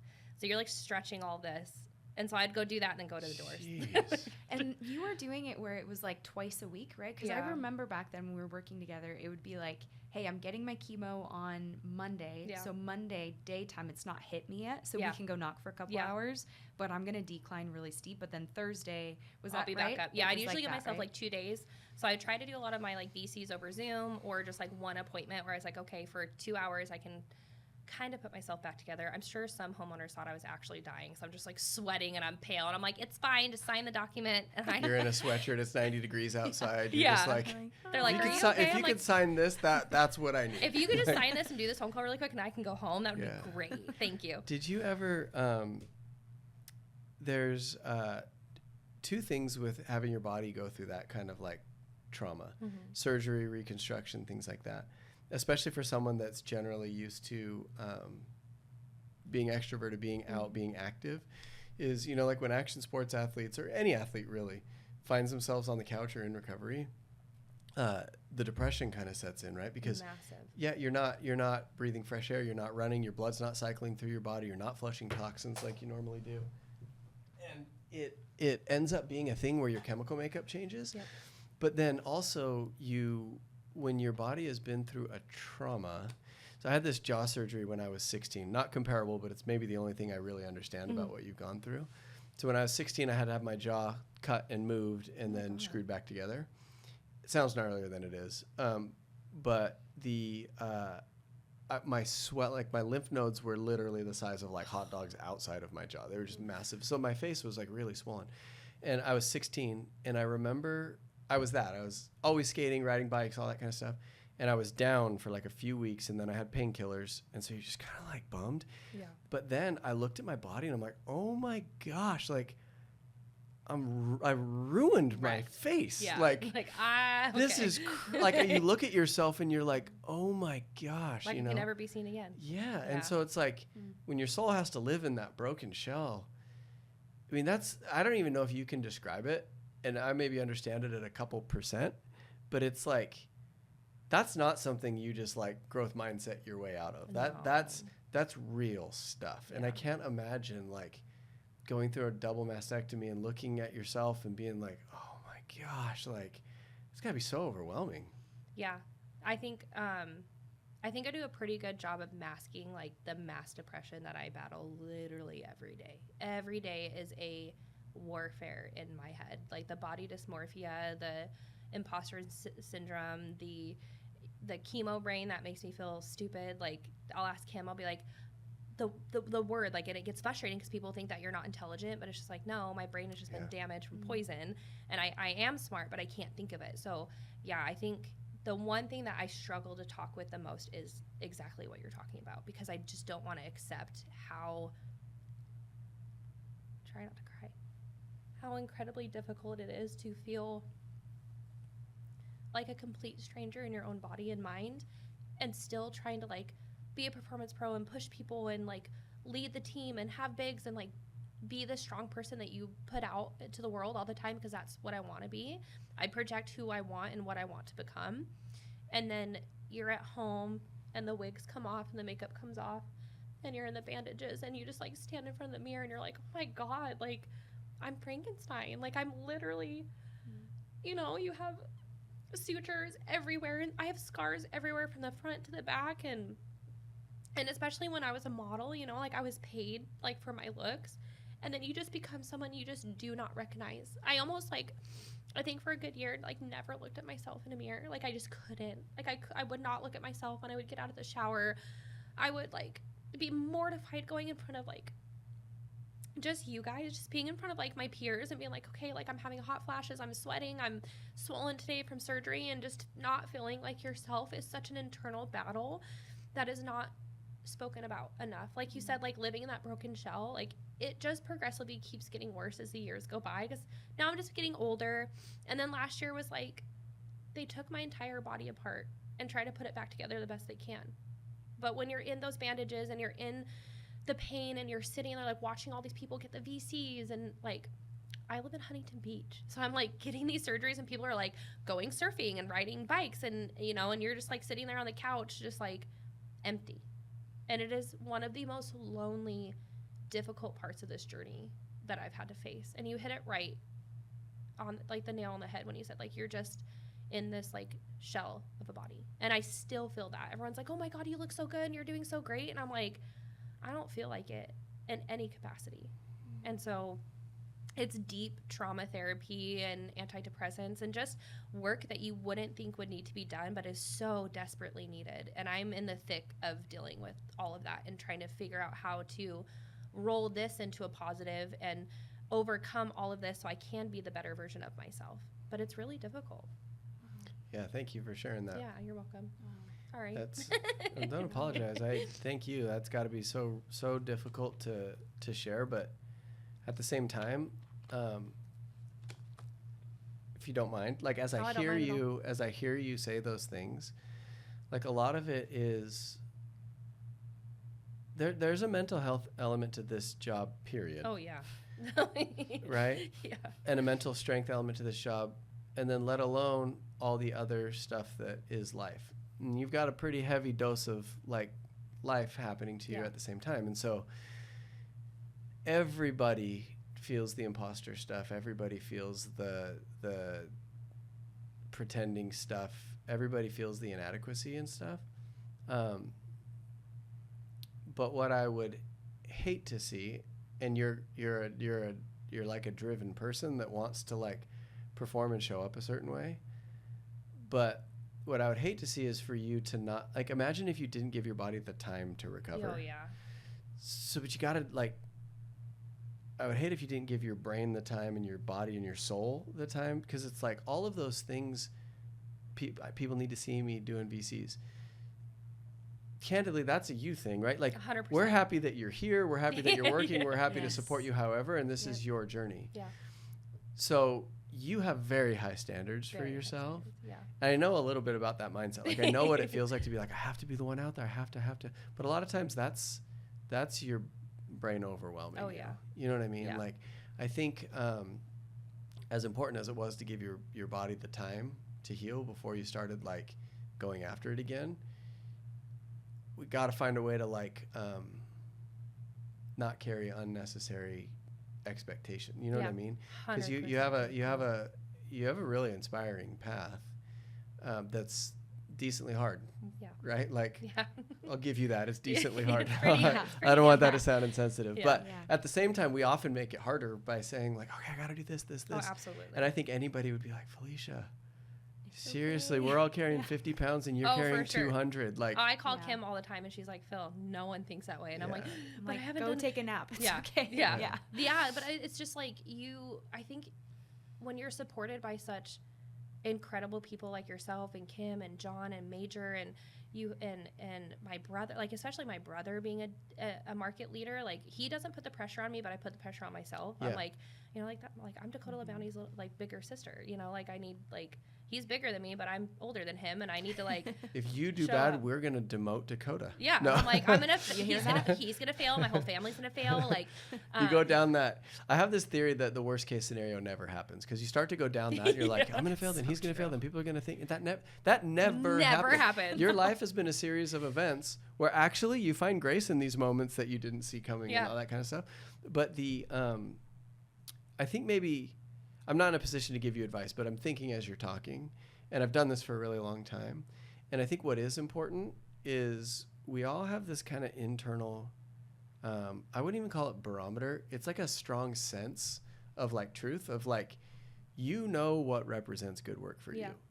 If you can quiet the noise and not think about all the other stuff, you know what good work feels like. Yeah. And you know what good work feels like, and I know what good work feels like. And if good work to somebody is, I talk about this a lot, but I remember Tony Hawk was our first podcast guest, and I was a kid when he did the 900 in front of the whole world. It was in the late 90s. Like he did the 900 and everybody, it was the first one that had ever been done. Yeah. And then it was like the 20-year anniversary of the 900. I think it was like in 2018 or something. Yeah. He wanted to do it again, this time as a near 50-year-old. He's over 50 now. And this time when he did it, he was in his private like workspace has that ramp in it. It's like this massive vert ramp. And he had this idea of like, I want to do the 900 again. Now, he'd already done it. So it's not like if everyone's like, Tony Hawk did a 900, we'd all be like, well, yeah, obviously. a long time ago. Yeah. And little kids do more than 900s now, right? Oh, yeah. But the point is, to him, he knew that would be really good work for him. That would be, if I could do this 20 years later, that's something that would impress myself. Yeah. And so he went for it. He did it. It was something that he was really proud of. I don't know that the world really cared about it. And so when he was talking about that, I really understood it, because if I have the ability, if good work for me is 50 installs in a quarter and I do 31, and that's more than everybody else, I still don't love the way that I feel. 100%. If good work for me is 4 in a quarter and I do 4 or 5, I feel amazing. Yeah. And so I think that we could switch seats. You could give me the same advice. I could be in a similar situation 10 years from now. I think probably people give you this advice, but what I really think people for this job, what equals fulfillment is we have these standards that are designed to be guides for people, right? We have these traditions that celebrate certain behaviors, but ultimately it's just getting you as close as possible. It'd be like if I was describing to you how to ride a bike. Like I can get pretty detailed and get you very close, but once you ride that bike, you're like, oh, Then I it could clicks. never describe it to you. Yeah. I could get you pretty close, but I could never describe it to you.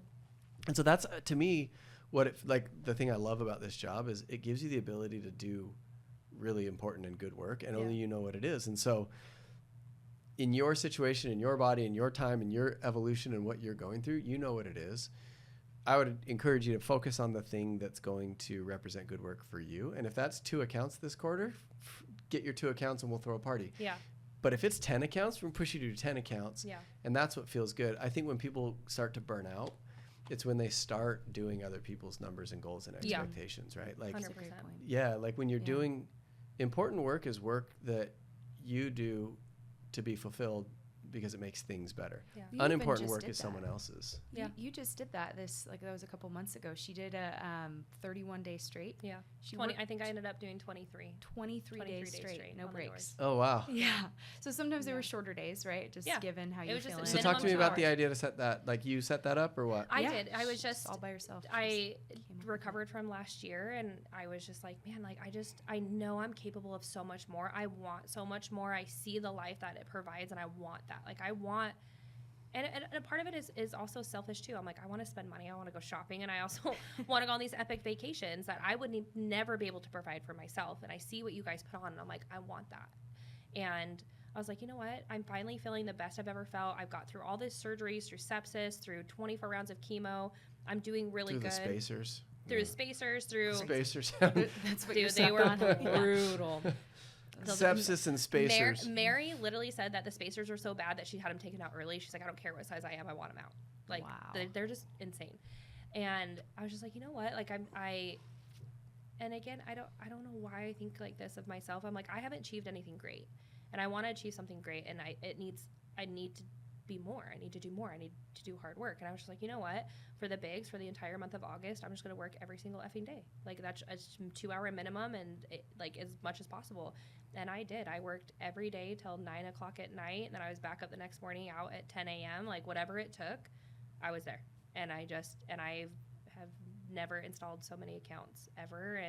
But I mean, last year I still made $90,000.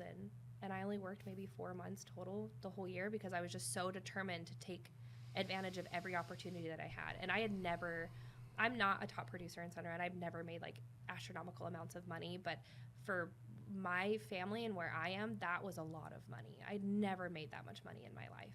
And I was like, wow, like you did that while you went through everything you went through. What's 23 days on? I want to do 31, but then a PET scan came up and it threw me off. So I was like, okay, I did 23 days. So That's really cool. incredible. Yeah, it's a perfect example So of doing important work. You know what it is, and when you connect with it, like 21 days to you, like it impressed Kim.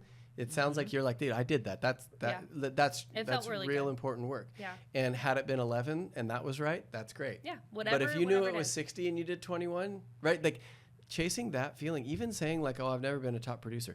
This most people aren't. Like this opportunity is not built for top producers. In fact, top producers kind of are like, they kind of the program's not necessarily catered to the 1 or 2 that are going to go so far above the program, right? Like there's always those people, right? But the program's a vehicle, right? It's designed to get, that's like when we talk about suburbanpreneurship, it's making people's lives better through this opportunity to earn and own. It's literally like, hey, here's a vehicle, get it where you want to go. And everybody wants to go different places. Yeah. That's like the thing that I really like about it is I don't know. I always say like, I don't have super expensive tastes. I have very specific and particular tastes. But then somebody else that's driving the vehicle could have a completely, and we can both get exactly where we want to go. Yeah. And that's really cool. It's so special, and it was just that's exactly what attracted me to working with Sunrun was, one, we're doing the right thing by homeowners. It's not a sleazy sales job where you can't be prideful in what you do. And I saw that so many different people and such different times in their lives, and you know, you get the young kids who just want to make a bunch of money and buy a cool car, and then you have the older guys that are like, hey, I really want to provide for my family, and you know, and everyone is able to reach their dreams while doing the same job, and we all rally behind each other and we're just stoked when someone reaches whatever goal they're trying to reach, no matter what it is. And that like you don't find that anywhere else. I really appreciate too that you said it earlier, but you said, I don't want to not contribute just because I have cancer. Well, it's funny, even the framing, because just because I have cancer, that's like pretty much justification to not do whatever, anything. It's well, it's just whatever you need. You have cancer, that kind of comes first. But we all have something. Right. And I hope, like, I'm sure a lot of people are hearing this and they're like, okay, loud and clear. If you can do that, I can deal with my stuff, which is where the power in sharing your story comes from. Like, that's really cool. But I appreciated that phrasing, because I think you'd be like, you'd be like, oh, so I got, you know, so I'm on my deathbed. There's no reason to not. And it's like, like, you know, like. Well, I'm just like, I don't know. I was just like, well, my brother's doing it. He's out there grinding. And, you know, I think of watching it from that angle is like, my brother's a market leader. He has a family and a wife. And then my mom knocks doors, and now she kind of made her own concierge business. She has 16 reps that she does all their back end for. And watching them all grind and like create this, I was like, I want to do it too. And I see Kim doing it, and then you're leading in your speeches, and just, mostly I feel like Sunrun has molded me into the cancer fighter that I am, because you guys give us so much intellectual knowledge. I said that way wrong. Knowledge of mind power and mindset and capability and what you are capable of. And you all, from Mary down to the newest member of Sunrun, we all believe in each other 100%. And if you lean into that, like, you can completely change your life into whatever you want with the most amazing people supporting you. And if Kim gets a deal, we're all cheering for her. If I get a deal, we're all cheering for me. There's healthy competition. You know, I never felt like I was never good enough or my goals weren't big enough. I just felt like everything I achieved was celebrated by people that care about me and genuinely care for me. Yeah, that's really cool. That's well said. It's almost like, it's like the definition of an abundance mentality, right? Where if you get a deal, that's not one less deal for me. Yeah. Right. I fly into this airport pretty often. There's lots of work to be done. I see it from an aerial view. We're not running out anytime soon. There's a lot of empty roofs out there. And so I remember hearing this, like, I can't remember who it was, but it was a talk on like how the economy really works and how you create wealth. And the person was saying, like, a lot of people believe that, oh, you got wealthy, and so now my odds of getting wealthy are lower. But you think of like what gets created, and it didn't used to exist before. It's not like there's a finite amount. You can make more. Like, you can create more. And I think being associated with a community like that is really cool, because there's very few places where you celebrate other people's success truly. There's very few places, like most places, like, oh, you got a promotion, good for you. That's looking to buy a new car for I work harder, but I guess that doesn't matter, right? But no here it's like, sweet, and then like, you should get one too. I'm like, all right, how do I do it? Well, let me help you. And it's like, we're not anywhere near any kind of scarcity, right? We need a lot more people to do a lot more stuff, 100%. right? I think that's really important to capitalize on. And again, you said that this journey has helped you be a better cancer fighter, and I think it's not the journey in and of it. It's the way you're driving the vehicle, honestly, because there's a lot of people that work here that do not think that it's helping them be a better person and a better fighter. Like, there's a lot, but isn't that life, right? Like, some people could think, oh, these kids are freaking driving me crazy, or these kids are forging me into something impressive.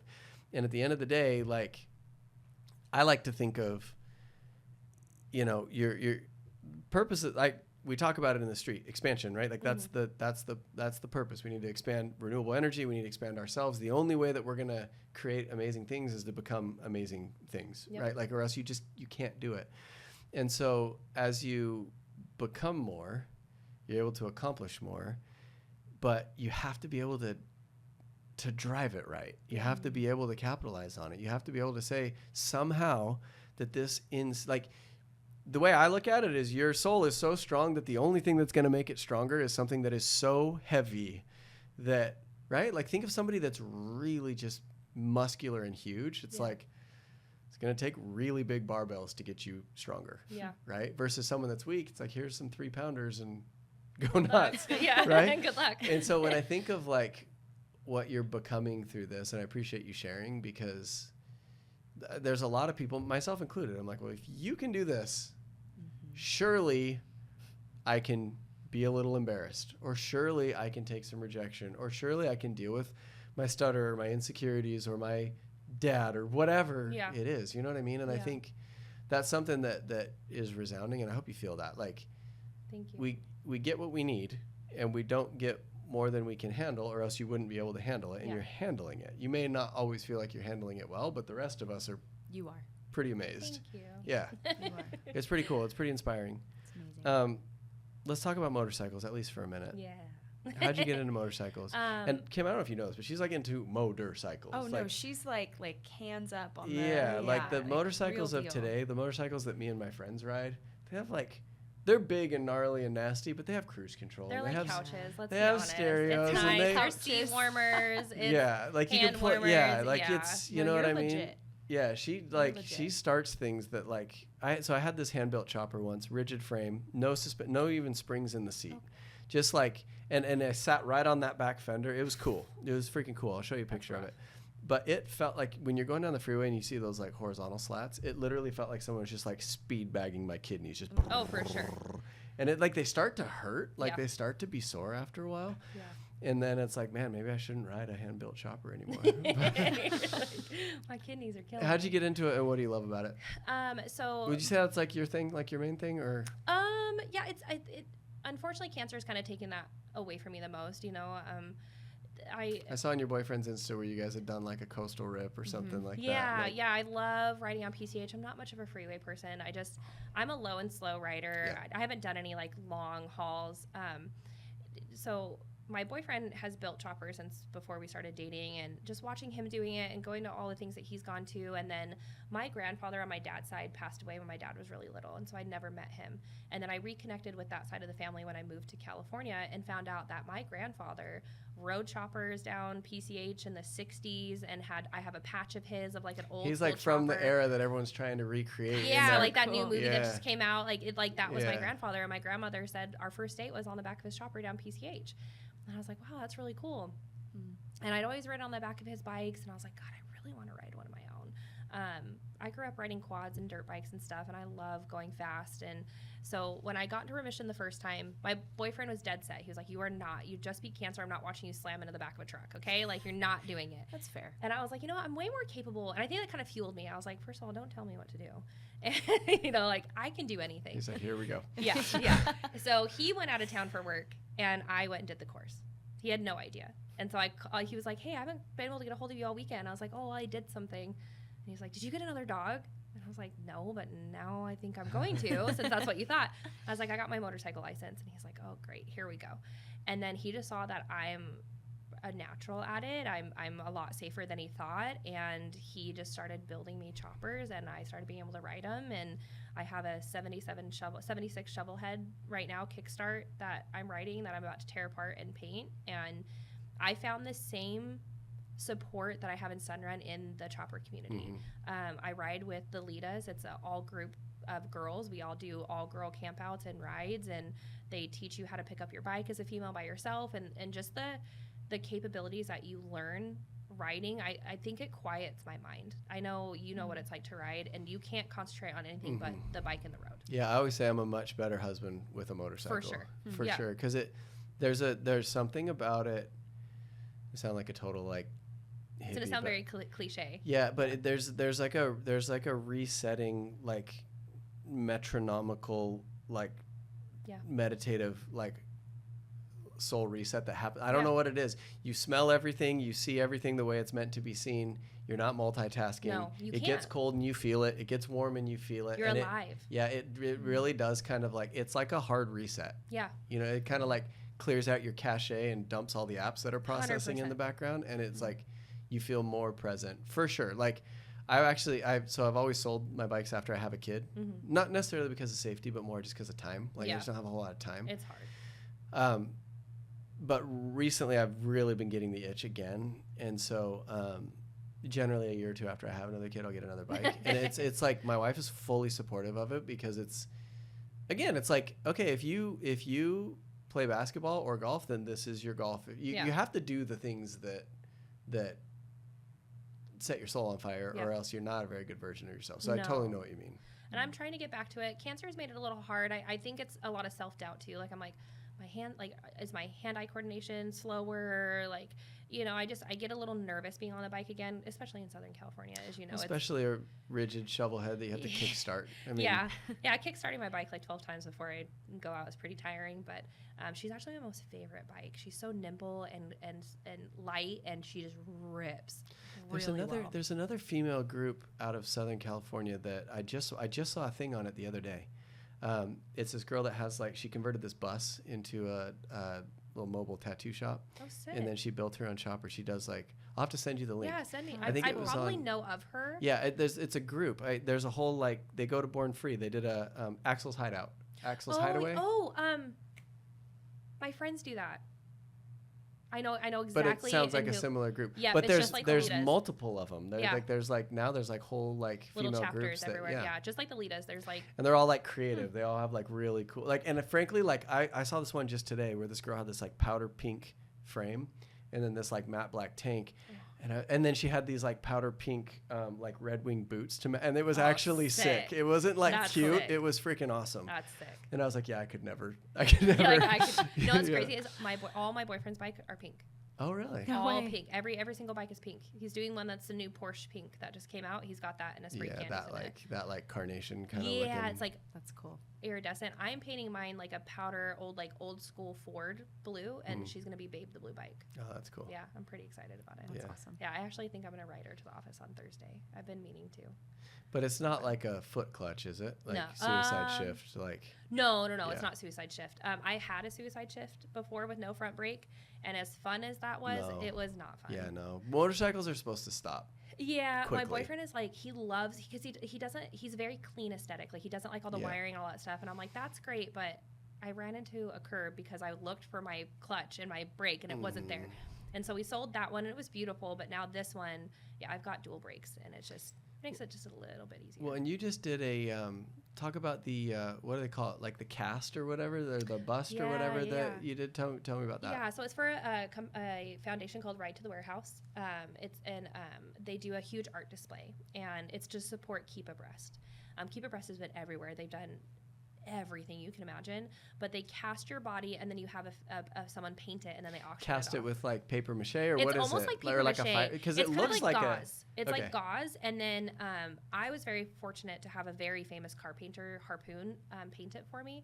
So he did the full resin over the top of it, clear coated it, because it looked like that one looked like a car hood. It looked really cool. Stunning. You've seen it? Yeah, it looked cool. In person is even more. When I walked up, I was like, oh my god. So it's just like a mold of your body. Yep. And then he hot rod painted it. Yep. And then they auction it off to help support other women. So I think mine is on eBay for $5,000 right now. We're still trying to get to that mark. And then that will all go to Keep Abreast, just to help more women like myself find resources. They do amazing. They have an app that's very discreet, just because we still live in a time where a lot of households don't talk about their bodies, and women's bodies especially. And the app that Keep Abreast created is a very discreet reminder when to do your self-exam, and they have illustrations how to do that exam and teach women who don't get a lot of education on their body how to take care of their body.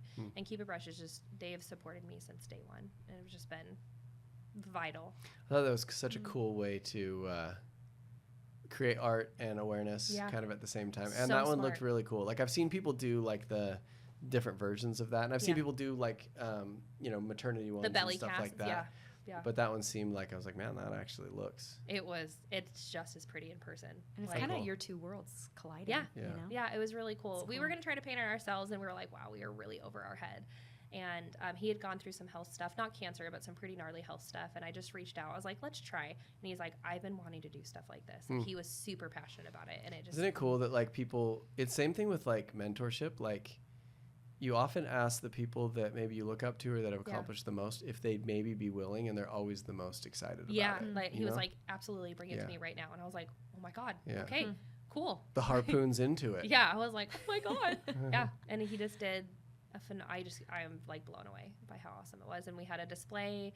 I did a whole photo shoot with my bike, and my bike was there, and I didn't win. A little bitter about that, but that's because it's not Blue the what? Babe the Blue Bike. Babe the Blue Bike. Next year. That's why. Babe the Blue Bike. She's gonna be. Wasn't Paul Bunyan's ox named Babe? Yep, that's where I got it. I was oh, Babe the Blue. Well, I was gonna do gold and do like Heart of Gold because my sissy bar's got a heart on it, and so do the foot pegs, and it's kind of the vibe. And then I was knocking doors. That's how Sunrun is in every part of my life. And I saw the powder blue Ford truck in a driveway, and I was like, I knocked on the door, and I was like, normally I'd pitch you for solar right now, but legitimately I just need to know whose truck that is and what's the paint color. And they're like, what? And I was like, the guy was like, it was like an old guy, like beard, total smoker, like mechanic guy. And he's like, why do you want to know the color? And I was like, I have a chopper. And he's like, you ride motorcycles? Oh, dude, I totally know what you mean. Yeah. He's like, listen, little girl, can I help you? Totally. And I was like, just give me the name of the paint and I'll be out of here. Listen, boy, I'm in disguise right now, right? Yeah. Like, I was knocking doors in Minnesota, and you know, you're in your polo and your shorts, you know, and I came up on this group, and this is when we were doing seasonal sales. I've been knocking all summer, and I didn't bring any bikes or anything with me. I was pretty much just focused on the job. And I'd come up to this group, and they had all these custom bikes. And this woman had opened the door, and I was talking to her, and I was like, what year is this? And she's like, you have a question about the bikes? And I was like, yeah, I just wonder what year it was. And she's like, hold on. And she literally said, Dad, this guy in the polo has a question about your motorcycle. And I was like, oh. Such a dork.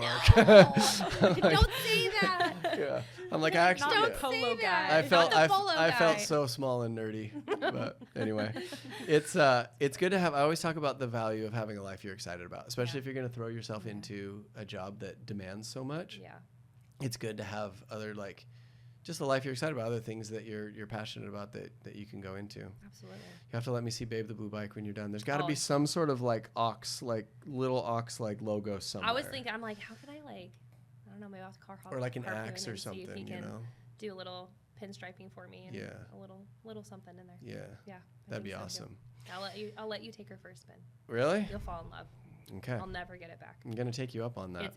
We have like 7 bikes. You are welcome to come ride any of them. All right. You come take your pick. I'm just not doing anything with the foot clutch. Listen, I'm not into it. There's only one, so you're safe on there. It always sketches me out. Like, what if you're on a hill and then you gotta get, and then He's done it. And he's done it with me on the back, and it's crazy, and I don't like it. Brad Pitt has one. Have you seen Brad Pitt's bike collection? Brad Pitt legitimately has incredible taste. Aside from being the human that he A few of our friends are his mechanics. Really? So we know of the fleet that he's got. I mean, they let him into Born Free hours, just like him and Jason Momoa. They just have. He does too. Jason's collection. Mm-hmm. I saw one just the other night of he was riding a 1940 something. Did you watch his documentary? What's it called? It's on. Because he does stuff with he does actual Harley stuff. He's on the Harley channel. I'll have to pretty text often. it to you, but he did a whole documentary on getting those bikes. So the first knuckleheads, the 1940s, something like that. Yeah. He got one. Well, he didn't want to ride alone, so he bought 6 of his friends them. They're $150,000 bikes. Yeah. And he's like, if you can get them all running, we can all race them up dirt hills. So they're literally riding these $150,000 bikes. And he's all huge. And he's huge. And they're riding them like dirt bikes up a track, up a hill. I'll send it to you. It is an incredible Send it to me. episode. I saw one last night. I can't remember now because they all merged together, but I saw one last night that he was in of this guy that builds these drag bikes, and he was putting one back together from the 40s. And him and Momoa are just homies. Hanging out. Yeah. Just riding. Just homies. Jason Momoa does collaborations with Electric sunglasses. They're right here. Electric is right around the corner. Oh, really? Yeah. And if you live locally, you get your sunglasses at 40% off. That's sick. And so, but when you go up there, there's this Jason Momoa I get them for my wife. My wife has 2 Jason Momoa sunglasses. And they're purples or pale pink. He loves that. Yeah, but he's this big burly Hawaiian guy with the beard and tattoos, and so when he wears these big purple sunglasses, it looks cool. When I put them on, it looks ridiculous. So when I drive my wife's car, I'll wear those sunglasses, and I'm like, you're like, this can't happen. Yeah. I mean, it's Jason Momoa. That's Jason Momoa. We can all agree that he's universally 100%. cool. He's a special guy. I tried at Born Free to find him so hard. I missed him by an hour, and I was like, God. That just happened, A month ago? No, June. Oh, June. June. All right. That's how time moves around here. June. Well, Philecia, I'm excited about the next chapter of your life. Thank you. I think, and I appreciate you sharing today. So glad that you work here and share with this community. And I'm more than that, I'm glad that you're getting out of the opportunity what it can be. That's really like inspiring. I think if nothing else for everybody else, like you're doing it the way that it's meant to be done. And there's no right or wrong way to do it, but you're doing it with your own style and flair, and that's it makes me really happy. So Thank you. yeah, thank you. I appreciate it. I just for anyone that's like second guessing this job or like second guessing Sunrun, just think of, I just have never been around such an incredible group of people that wants every single human to succeed at their max capacity, at their max potential. And everyone is so giving of their time and efforts. I feel like I could call you and work through an account and it wouldn't be like, why are you calling me? Mm-hmm. I just feel like we're so connected and so supportive. And we give a product that helps change people's lives while changing our own lives. And there's no other job like this in the world. There's no job where I could go live life to my full capacity like I am, traveling and spending time with my family and riding my motorcycles and doing everything I want and still providing a great life for myself. That gives me the strength to keep fighting and the mental capacity to do so in the best way possible. And that's Sunrun. And I'm just so thankful to be here with all of you. Well, thank you. And thanks for doing it so well. Thanks, We Alicia. appreciate it. Appreciate it. We love you. I love you. I love having two ladies on the podcast just telling each other they love each other, man. Yeah, There's so much love. That's great. I mean, Only a you were couple at the tears. She Run conference. I was. You saw the intensity. Yeah, it was awesome. I don't think Yeah. the dudes realize how hard the girls go. Like, That's for sure. hard. I think they think we're all just like sitting around like laughing and giggling and like, Nope. okay, it is No, especially when you've got people like Alicia McCumber with a microphone. It's like she's Honest. 10 times the intensity that I am. on it. Oh, Easily. I think of anybody I've ever Yeah. met. Like and especially the East Coast girls, like they go hard. Yeah. But I think it was really cool for you guys to see the true potential of the women in Sunrun Sure. as a group together. Like it's powerful. guys It's a better force. be scared. Yeah, it's a force. Yeah. And it's growing, and I'm so supportive of it. I think it's great, and we need to keep fueling it. Absolutely. We need so many more women. And that's the other thing too, is in this job, I don't feel lesser or like the job's easier because I'm a female, and I don't feel that from you guys. Like having the support of, we want women in leadership. We want you to make a lot of money. We want you to be up there with the big guys. There's a lot of jobs where women still don't have the opportunity and they're looked down upon, when we are so celebrated for being women out in the field and giving an opportunity that we would not have in any other and in any other company, where a lot of women, now the script is flipping where their men are stay-at-home dads and they're the heavy breadwinners. For sure. It's incredible. I just, every girl that's listening, come work for Sunrun. Yeah, I think this is kind of my idea on inclusion. Yeah. People often think, oh, we have to have this many of this particular group, whatever. I think, number one, we're trying to win. Like we're trying to convert the world to renewable energy because it makes people's lives better. It's better for everybody. So if you can help us win, great. Yeah. I don't care what you look like. I don't care what your background is. Like, amazing. I'm glad you're here. Let's go. Yeah. And I think with like diversity, inclusion, things like that, I think the one thing that we should be is unified in vision and purpose. If we all believe, hey, there's probably a better way to power life, and we can make people's customers and our own lives better as we pursue that, then I don't care what background you are, you should join us 100%. Yep. And if you are diverse, different than me, and don't feel that way, you shouldn't be here. Yep. And if you do think that same way, then I don't care what you are, you should be here. Like think about it. Like we have so many people from so many walks of life, from so many different corners of the earth, from so many different backgrounds that all think the same way. And so it's like we're pretty united in purpose, but this is one of the most gnarly and diverse groups, especially in the street. Like, Oh, absolutely. right? Like there's customers that work for us. There's people that have immigrated that work for us. There's people, like you said, where the husband stays home and the wife works for us, and vice versa. And Yeah. it's amazing. It's this like kind of awesome, like supercharged family of 100%. people that feel the same way and all look different. So that's, I love that. yeah, Yeah. that's what I think. I'm proud to be a part of it. Same. So should we let everyone get back to work? Yeah. Okay. All right. Thanks for joining us. This has been another episode of Electric People, and thank you, Philecia. Thank you. Shut it down. If If you're listening to this and interested in joining our teams, DM us on Instagram at Run the League. What are you waiting for? Run the league, shoot us a DM, and let's get going.